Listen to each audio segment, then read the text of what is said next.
Welcome to Flatwater Press. This is our forum. We were talking with now one of the co-founders of Opendorse, and of course, a former Husker as well, Blake Lawrence, joining us here. Blake, how you been, man?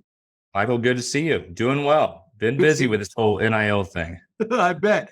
I want to go back a little bit to the beginning because this simply started with heard that and you guys wanting to help businesses manage their social media. Was it that simple? Yes, certainly. Once Audie Kanalik and I were both done playing football in Nebraska, we started a social media agency helping local businesses and some of our teammates, as well as some athletes, understand how to use social media, how to tweet, blog, Facebook, and use Instagram. And it was 2010. We were very early on in that world, and that grew to a 25-person company, which we're proud to say, Herdat is still around. That was our first company. But once we realized the impact that athletes were having online and how technology was really going to transform the way that athletes monetize their name, image, and likeness value, we started a separate company, Opendorse, in 2012. And that's been a 10-year journey to become a leader in this NIL industry, and proud of the work that we've done. What was the thing that kind of made you realize that an athlete's social media power could help a business? What kind of made you help get to that transition?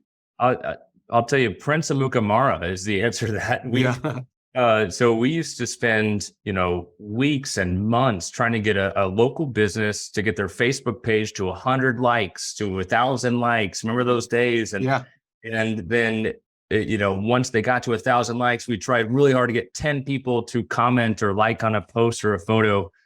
And then once we started working with Prince Amukamara, he got to 1,000 likes on his page in a day. And every post he shared, he got 100 likes, not 10. And so we started to see that athletes had a 10 times higher engagement rate on social media. And this was incredibly valuable for the businesses they could partner with. Because again, in the social media area 10 years ago, everyone's looking to get in front of their audience, and athletes were a great way for them to break through. So we started to team up the brands that we worked with in these businesses with the athletes we worked with. And that put us right in the middle of this endorsement world before we knew it. Yeah, I don't know if you have a crystal ball or what, but you were one of the first people I heard talking about NIL and what it could mean for college athletes and universities.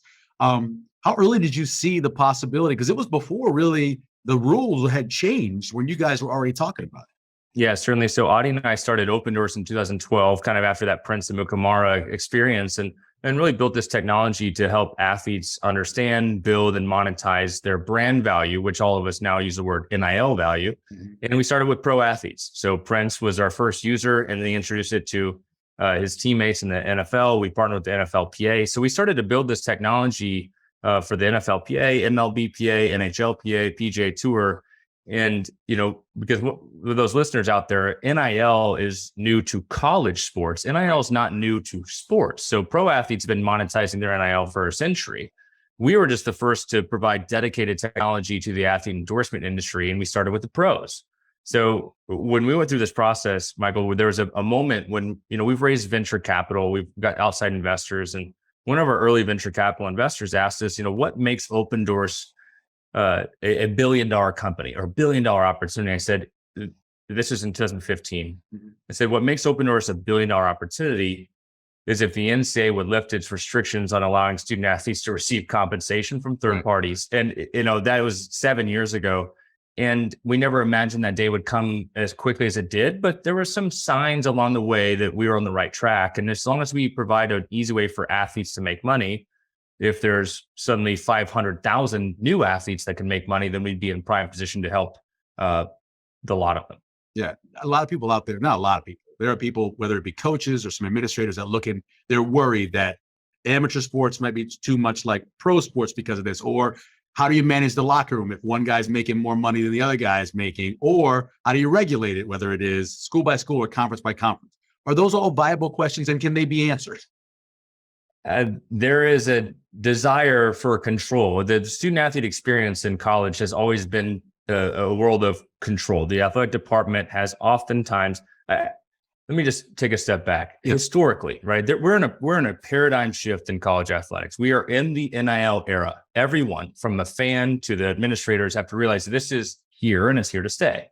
And historically, it was that student athletes help schools make money. Okay, that's how this worked. Today, the leading administrators, those that understand where this is going, have shifted the entire thought, and it is how schools help student athletes make money. Okay, and that simple shift is polarizing because you got some folks that don't want to move to the other side. There's some folks that think this is going to change the way that college athletics works and operates, and it certainly will. Mm-hmm. But ultimately, the student athlete wins. And so as a former student athlete, as a sports fan, if you want to continue to see sports at a high level and athletes that desire to compete, then you should be in favor of anything that incentivizes those athletes to perform at a high level. And certainly dollars and cents will do so. Books and scholarships have been a great thing for a long time. So this is an additional incentive to create a high level of competition in college athletics. As soon as I became a parent, I became at the point where, like, I'm always wanting to protect kids and I'm always worried about them. You were obviously a college linebacker. You have NIL deal. You struggle in a game. Is that more pressure there to fulfill your NIL deal, to perform well because you're getting money from a business or from a co-op or whatever else? Yeah, certainly. So, Michael, we spend a lot of time on college campuses. So, Opendorse, we're partners with more than 100 college campuses across the country. Mm-hmm. Nearly 100,000 athletes use Opendorse every day. And so we spend a lot of time on campus educating athletes. And one of the things we talk about is the mental health side of NIL, because this does add another thing to the plate of a student athlete, which is a full plate, right? They're doing a lot of things that professionals don't have to do: class, the academics, the community outreach, like a lot of the things that are put on the plate of a student athlete. So there is a weight to managing NIL that has long been reserved for professional athletes, where that's really just one of two things they have to do, not one of five. So it is important that student athletes understand that this is a thing, not everything, and that their team performance, personal performance are oftentimes going to have a bigger impact on NIL than what they're doing in their individual life.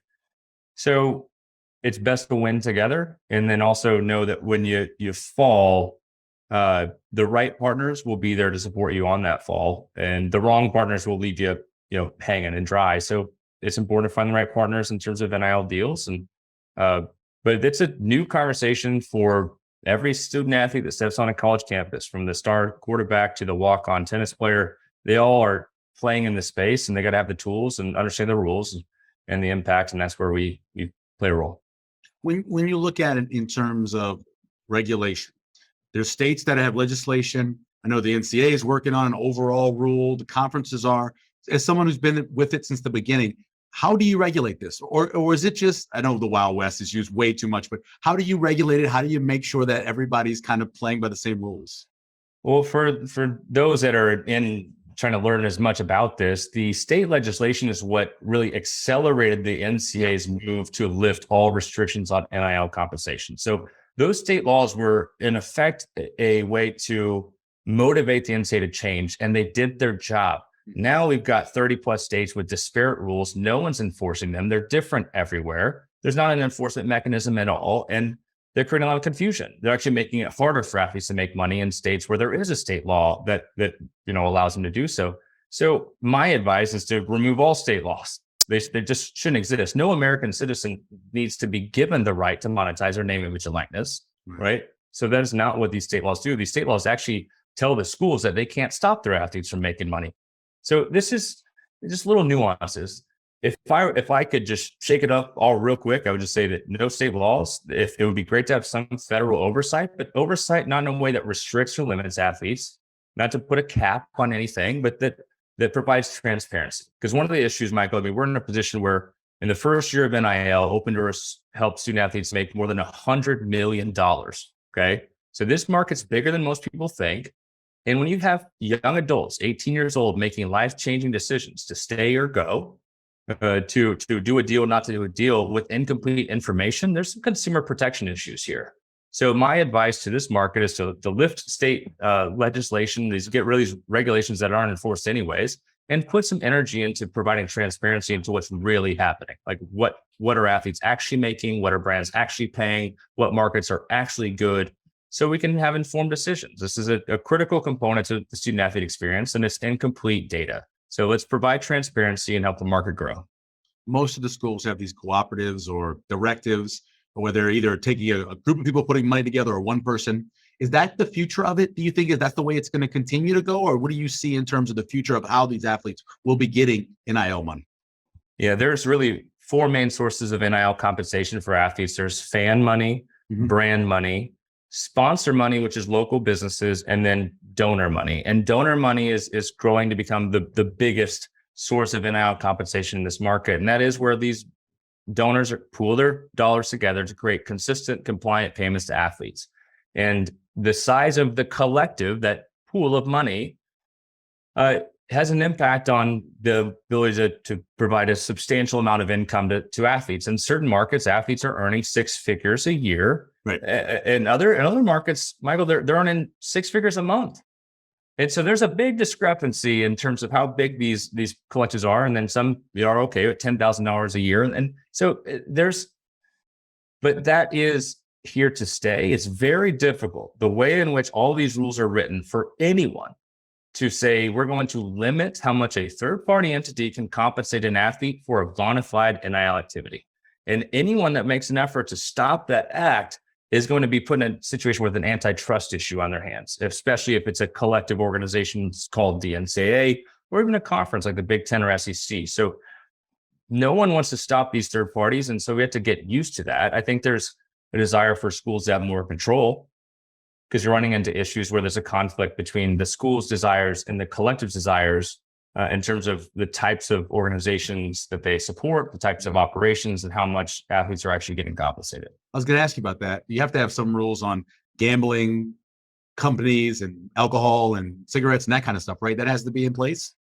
Certainly. I think that the prohibited categories is something that is, no one's really fighting on that, right? There are certain things that are pretty clear. Like if you are a Creighton student athlete, at a Catholic institution like that, like you might be want to align with the values and the morals of that university. So prohibited categories haven't become much of a conflict or an issue here, because it makes sense for the student athletes to want to stay true to the school they committed to. But yeah, these collectives just by and large are creating opportunity and controversy at the same time. And it's all about control.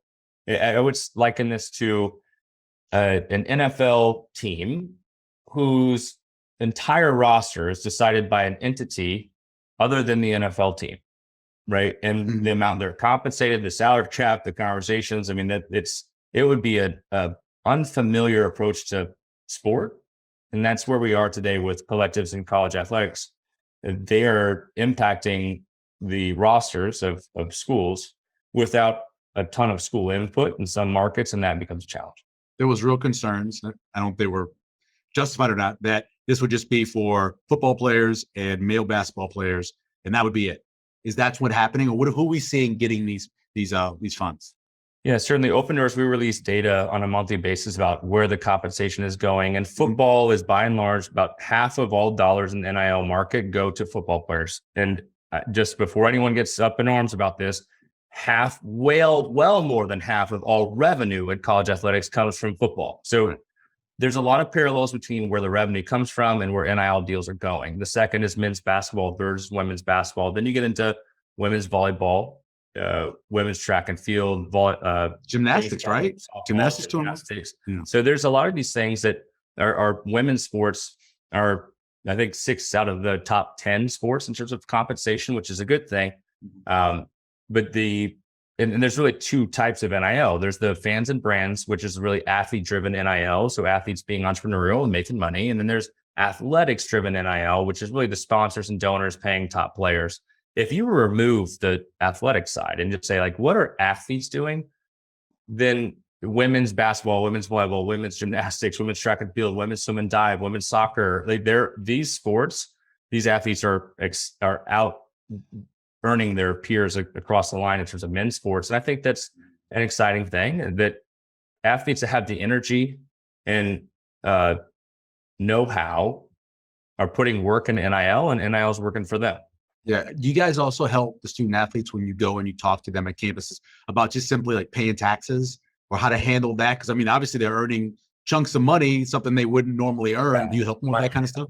I was on a Power 5 campus just this week, And I was sitting with student athletes and I said, hey, hypothetically, if you make $10,000 for an appearance, how much of that $10,000 should you set aside for taxes? And one of the freshman student athletes popped their hand out real confidently and said, probably, I don't know, $1,000, right? And I said, wow, 1,000 out of 10,000, 10%. And then, when I revealed that it's somewhere between 30 and 40%, 3,000 to 4,000 out of that 10,000 is going to Uncle Sam, the room gasped. This was the very first time that they'd ever heard what taxes actually were.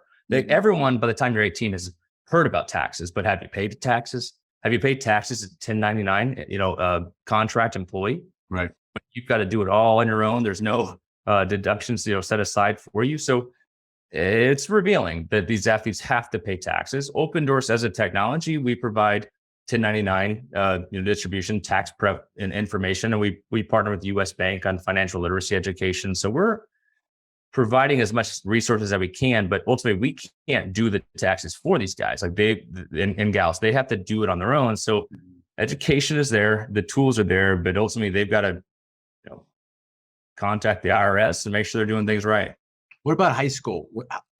I know that you want these kids to build their brand up, so when they get to college, they can make more money. But what about NIL for high school students? Do you think that's something we'll see in the future, especially in the states where it's legal for compensation for high school stuff? Yeah, certainly. So when the Supreme Court came out and said that any move to restrict third-party compensation to student athletes is an antitrust issue, everyone thought they're just talking to the NCAA, right? Mm-hmm. But that message was heard by the NCAA, the NJCAA, the NAIA, the CCCAA, then all the way down to national, the high school athletic associations. They are currently restricting third-party compensation to U.S. citizens. And so each of these state high school athletic associations are now lifting those rules and letting student athletes make money.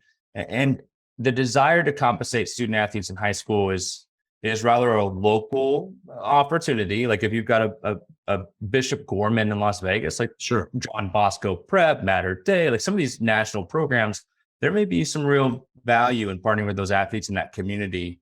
By and large, the high school market is going to be reserved for the top 1%, and 1% of 1%. Your 5 stars and superstars on social media are going to earn some NIL earnings in high school, but it's more democratized in college, where every student athlete on campus has true potential to monetize in NIL, because there's an entire business around helping student athletes learn, grow, monetize in college, more so than it is in high school. We all thought that Nebraska could do pretty well on this because of the fan base. How are they doing in terms of, are they at the top, in the middle? How are they doing in terms of the amount of money they're earning for their athletes or getting for their athletes? Nebraska, by nature, is a humble athletic department. Yeah. And therefore, a lot of the activity that's happened in Nebraska to create a lot of opportunities for student athletes has kind of gone by the wayside. There's also a lot of attention to NIL programs when that program is having success on the field, right? And that's true about football. So Nebraska hasn't had a lot of that, but Nebraska has, since the day one of NIL, had one of the more effective collectives in creating consistent NIL opportunities for student athletes, in-kind compensation like cars and condos, and cash compensation for appearances and podcasts and video shout outs. So, I mean, student athletes at Nebraska have earned well into the millions of dollars through NIL in the first 14 months. And that's something that every fan should be proud of. There's more to come, and there's more to happen, and it's part of the game. And Nebraska should be a leader in the space for every sport on campus for decades. They've got a connection to some folks just right on campus at Opendorse that are willing to help. And they're Trev Alberts and the leadership team over there have really leaned into NIL. So we're thankful to help them maintain their lead. I think there's got to be a lot more buzz around what they're doing, because what they're doing has been impactful on the student athlete level, certainly. Last couple of questions out. Big Ten. Reading through your report, #1 conference in terms of NIL. You'd think maybe the SEC, because of the fever that they have for sports. Why do you think the Big Ten does so well? Well, Big Ten is filled with programs that have passionate fan bases that haven't had a ton of success to the level they want. And that is a motivator for NIL right now, is it's, fan bases that want to get back or stay on top. And so you can see that would have an impact. I mean, the SEC has a handful of teams that have won the national championship over the last decade. So I think what they're doing works. So Big Ten is filled with those that want to reach another level, and that's what impacts some of these NIL earnings in those certain markets. The SEC is there. We got to get more data from the SEC. Right now, we are only able to display, rankings and listings based on transactions that are in our platform, and so we're seeking to get more information so we can provide a more detailed report on what's happening in the SEC. Something I've always wondered about. You guys started, Hurrdat, then you did Opendorse, Huddle started in Lincoln. A lot of different entrepreneurial groups, businesses. What do you think it is about Lincoln? Why is so many entrepreneurs, businesses started in a fairly small college town? Nebraska is about heads down, hard work, and being okay, understanding that things might take twice as long and cost twice as much, but all good things are worth it. I think that Nebraska has the wherewithal to provide a community approach to building businesses and support. There's not as much venture capital or tech investment into our community, so we have to build real products that have lasting impact. And I think Huddle is one of those, Opendorse is one of those. Hurrdat's been around for 12 years now, and it continues to grow. And so we're Audie and I and our company and Huddle. I'm not speaking for them, but I can imagine we're a result of the right decision at a critical point in our life, which was to attend Nebraska, give it all our time and attention to love, and we get all the time and attention to love back from that community. So I think there's something to it. Part of the family forever, and Nebraska's been good to us, and now Opendorse is going to be in a position to be very, very good to Nebraska as we continue to grow.